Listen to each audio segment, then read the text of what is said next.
There's been a recent trend in the newest Pikmin games where it seems that the difficulty has been lowered to an overbearing degree, to the point where a large chunk of gameplay sections can end up feeling brain dead. Now, while a game having a lower difficulty might not seem like an issue, the way that the newer Pikmin games go about it feels really misguided and actively harms the gameplay experience, even for new players, which are who the main target audience for these changes are. This trend kinda started in Pikmin 3 Deluxe and has only seemed to gotten worse in Pikmin 4. There's a pretty big contrast in enemy interactions in the older Pikmin games compared to a lot of the newer enemy interactions. The older games, the enemy interactions felt like interactions. You had to actively strategize and adapt to the enemy's behavior, and then we take a look at something like Pikmin 4, where the interactions have the same weight as a socially awkward person trying to shut down an interaction as quickly as possible. I would really prefer if you would be quiet.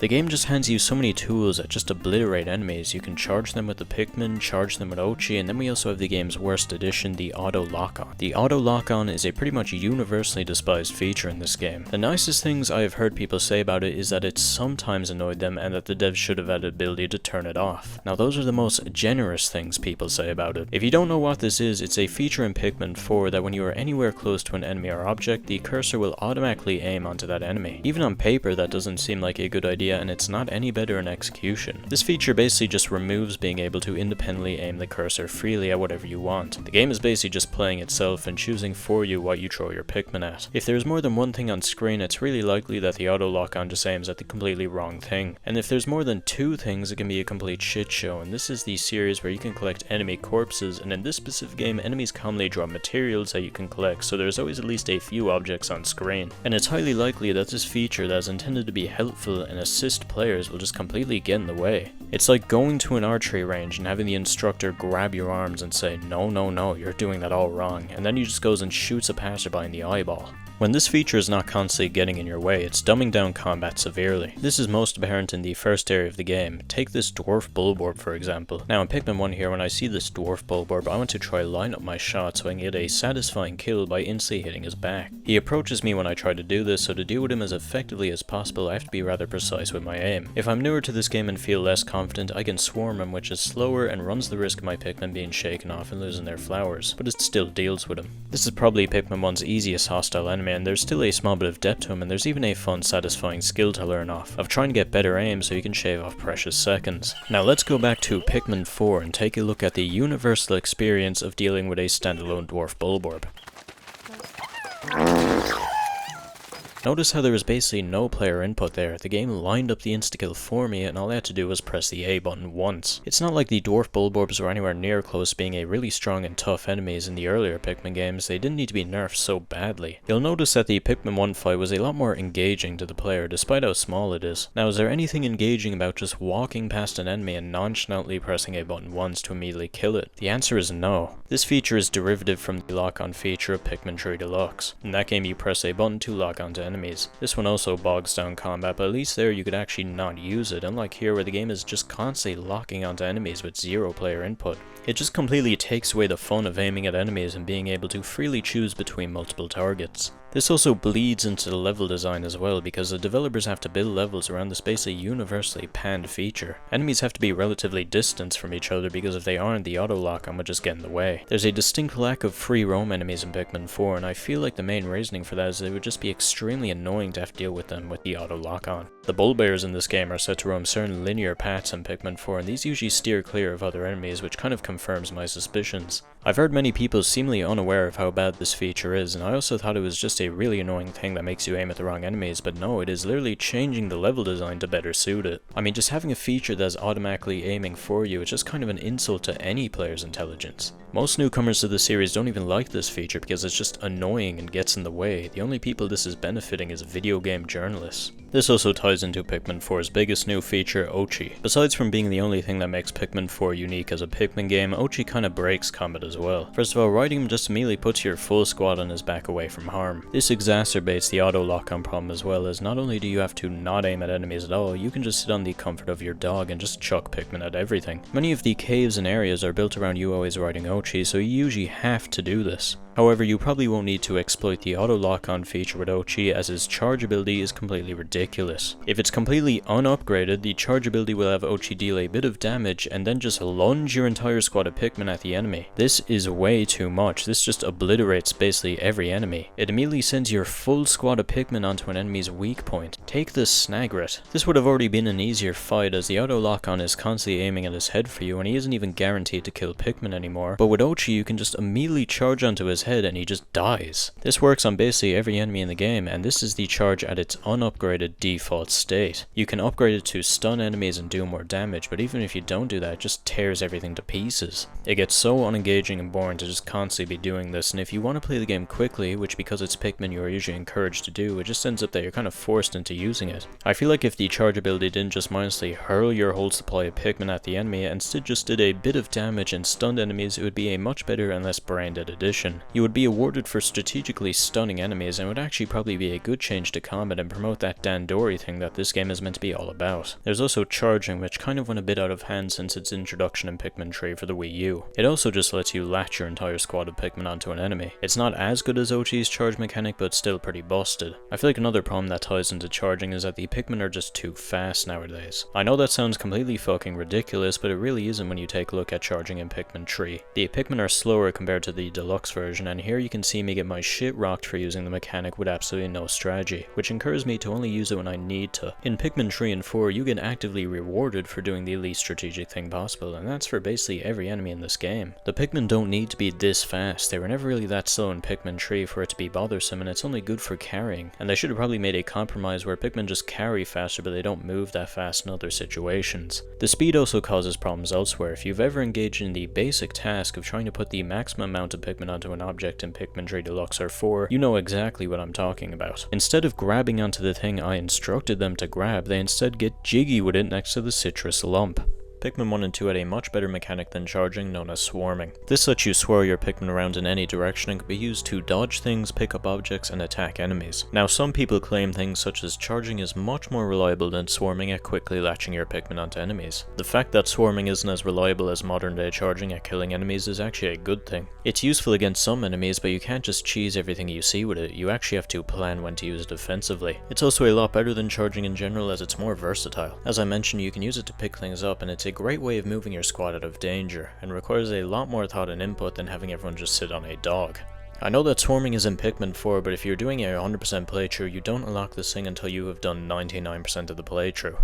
It also just kinda sucks on Pikmin 4 control-wise. You may have noticed I brought up a certain game a lot, one that is also known to have something that is considered overpowered, and that is Pikmin 2 and the purple Pikmin. You may be wondering, what's the difference between purples and all this other stuff? Shouldn't purple Pikmin be just as bad as all of these other features? Well, I feel like there is a big difference from purple Pikmin and all of the other previous mechanics I've mentioned. Most of the features in Pikmin 4 are kind of add-ons to your squad, while purple Pikmin are a part of your squad that you have to actively strategize around and use them effectively. You can run out of purple Pikmin and you can lose them for ineffective usage, plus you have to try fit them in with your squad of 100 Pikmin, and because they are Pikmin, the game can use the level and enemy design to restrict their usage. Water sublevels are a good example of this. You won't be able to use your purples for these floors, and you don't want to bring too many purples because you're at risk of having a low number of blue Pikmin. They are also rare for most of the game, and you have reasons not to use them in combat, especially if you don't feel comfortable or confident in your abilities. In Pikmin 4, you don't lose your auto lock-on or charge or Oatchi's rush. It is glued onto your squad and works no matter what the situation is. They are basically just superpowers you have for the entire game, and you aren't really punished for using them clumsily. Unlike purple Pikmin, where losing them can be a big deal and you usually want to avoid it. The point is that purples are something they have to actively plan around and use effectively, like every other feature in Pikmin, while these other mechanics are basically just cheat codes that actively reward you for just doing the easiest thing possible. The game's counter to these difficulty problems is the new Flurli buds. These cap your Pikmin limit until you gradually collect more of them. Now, this might seem like it would at least partially fix some of these difficulty issues, but as I discussed with the ultra spicy difficulty in Pikmin 3 Deluxe, reducing the Pikmin count is a rather cheap and ineffective way to add difficulty, and most of the time it doesn't even add that much difficulty at all. Being able to fling 40 Pikmin instantly onto an enemy will still obliterate it. It will just be slower, and that's really all this change does, make the game slower. The Sun-Speckled Terrence, the first area of the game, is the prime example of everything that can go wrong with this system. You are locked to a maximum of 40 Pikmin, which has basically no impact on difficulty because the design of this area has barely any enemies. There's more variety in the first real area of Pikmin 1, the Forest of Hope, and a large amount of the enemies are the small enemies such as dwarf bulborbs or the sheer grubs who just get completely destroyed by the auto lock-on. The end result is a boring area that drags on for well over an hour, and there are so many sections with downtime where you're just doing nothing except for waiting for the Pikmin to finish their tasks. You can't really multitask here because you aren't allowed to get more Pikmin to do so, you only have 40. There also isn't really any difficulty scaling here. Well, actually my bad, there is. The caves get easier the further you get into the area. They're all 2 sublevels long, and for some reason the final 2 caves contain absolutely 0 enemies. I know it's supposed to be introducing new players to the concepts of caves, but it doesn't really do a good job of that. The final cave in the first area has 2 extremely easy sublevels that contain 0 enemies, and the only challenge are really some elemental puzzles. And then in the very next area, one of the first caves you can access has 3 times the amount of sublevels at 6, 2 separate boss fights, and one of those has 2 boss fights in one arena, and there are several new enemies being introduced. That's quite a massive jump. Wouldn't it make more sense for the final cave in the first area to be the hardest of that area, with maybe around 3 or 4 sublevels and maybe a weak boss at the end of it to better introduce new players into the concept? Because the jump from these 2 is just kind of jarring in the actual game. The game also completely goes against this Flurli system in caves with wild Pikmin, which allows you to go past the current Flurli limit. The game just kinda hands out wild Pikmin like candy in these caves, and also kinda goes against a lot of the resource management elements that the caves are supposed to have. In Pikmin 2 you would have to strategize around these sublevels so you can make it out there with your squad intact. This crucial element is kinda lost in Pikmin 4 as there is much less punishment for losing Pikmin because you can just gain most of them back, if not more of them back in every single sublevel. Pikmin 2 did have the Queen Candy Pop buds which allowed you to collect more Pikmin, but those weren't frequent, they were just there as a slight crutch if you lost a few Pikmin in a long and tough cave. Pikmin 4's caves are basically just Pikmin 2 caves if they had the Queen Candy Pop buds in every single sublevel. There's also the new tree type limit and auto type selector which just kinda takes the fun out of exploring the areas and figuring things out for yourself. Being told exactly what types you'll need and exactly the amount you need to bring just kinda spoils the giant area you're about to explore. And the tree type limit itself just kind of encourages more repetitive level design as they can only utilize certain hazards. It takes a lot of the fun from the hazards as there will usually only be 1 or 2 unique ones in an entire area, where previous games could have several. Pikmin 2 had a better system where before you entered a cave it would tell you what hazards were present and you would then have to strategize your squad around that. And I feel like instead of having this tree type limit and spoiling what your squad will look like, they should have had every area and cave have a version of the hazard screen from Pikmin 2. Without the tree type limit, your squad wouldn't be as restricted. There are Pikmin like White and Winged which could have worked well in this game for speed usage, but you can't really use them because you need the predetermined tree Pikmin for the area you are in. Removing this limit would allow for more diverse squads and it would encourage more strategic thinking. I think allowing you to choose your Pikmin before you enter a cave is a good idea as well, it's just that the auto selector often spoils what Pikmin you are meant to bring, and all the problems with the tree type limit apply here as well. For the game that literally coined the term Dandori for the series, a lot of these changes are taking the Dandori out of a lot of things. There's also the fact that when you aren't cheesing the enemies, which is extremely rare in this game, they're just weak and it feels like the AI has gone worse for many of them. Their HP is all pretty low because the Pikmin attack faster compared to the older games and they just can make really quick work of any enemy, and it seems like they didn't change any of their HP to adjust for this. Then most of the actual enemy AI is extremely questionable. The Wally Hops get completely mind broken by an extremely small amount of blue Pikmin.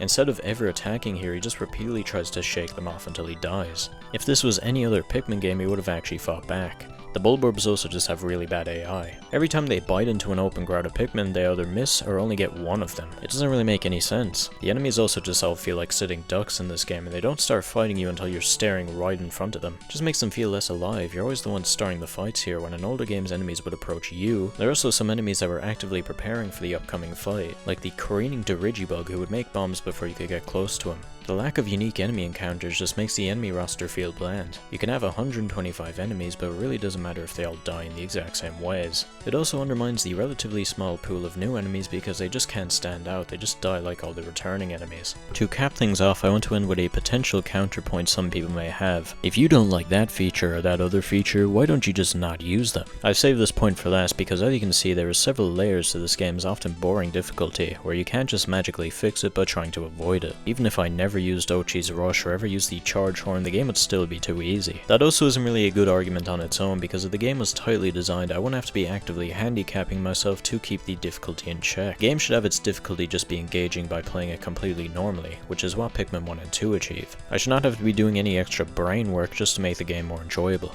And as I already mentioned, if you go through this brain work, the game is still too easy, and because it's Pikmin, you are actively encouraged to use these busted attacks because your goal is to get a good amount of stuff done in your day. You're basically sacrificing a chunk of time in your days if you don't utilize them, which is stupid. You're basically getting punished for not completely choosing everything you see. The difficulty and time limit should flow along with each other, you shouldn't have to pick and choose between them. I have quite a few issues with Pikmin 4, but this is definitely the biggest one, and this really bad difficulty design just makes quite a large section of the game boring, which is never a word I would equip a Pikmin game with. Equip a mainline Pikmin game with, but unfortunately there is just quite a few sections of gameplay that just don't really stick out. I think Pikmin 4 is a good game. There are several good and great parts, but there are also quite a few rather dull sections of this game, and the lackluster and repetitive challenge is one of the main reasons for these sections being so dull. Let me know what you think of this in the comment section, what your thoughts on this game's difficulty and features are. If you enjoyed this video, be sure to subscribe for high quality Pikmin videos weekly, and I'll see you in the next one.